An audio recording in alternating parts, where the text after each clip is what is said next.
ए भाई ये गांव के हुआ। हाँ हाँ ये का करे के बा बोल रहा तो करे के का बा बरतिया है लिया बा खाना खियावा।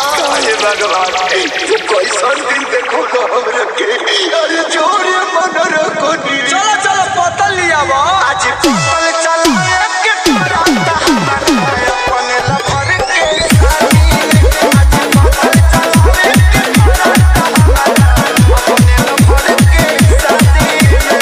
onlinebhojpuri.com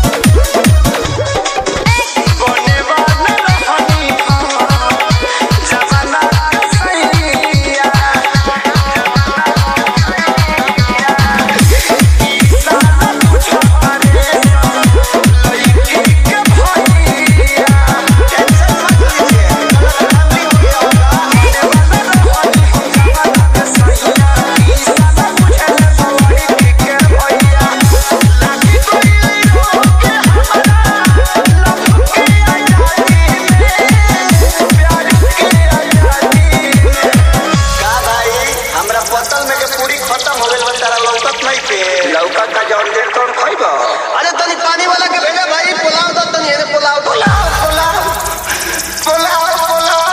ए भाई तुमको पूरी दा है 3 पूड़िया सिंखला खाइबो ई कौन आइटम भैया आज पतल चल के राता अपने लफर के साथी आज पतल चल के राता अपने लफर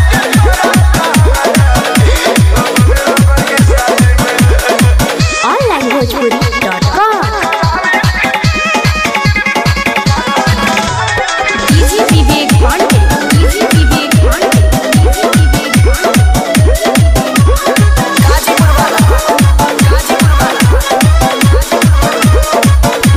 onlinebhojpuri.com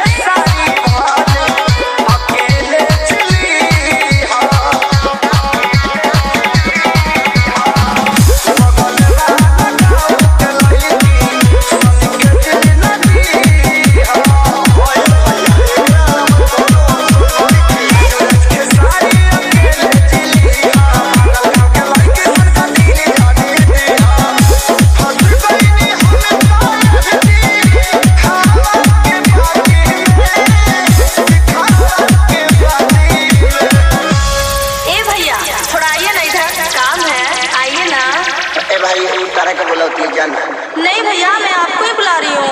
हमरा के हाँ क्या भगवान अब कतना बुरा दिन ले जाइबा हमार अब तनी आज पतल चल के राता अपने लवर के साथ आज पतल चल के राता अपने लवर के साथ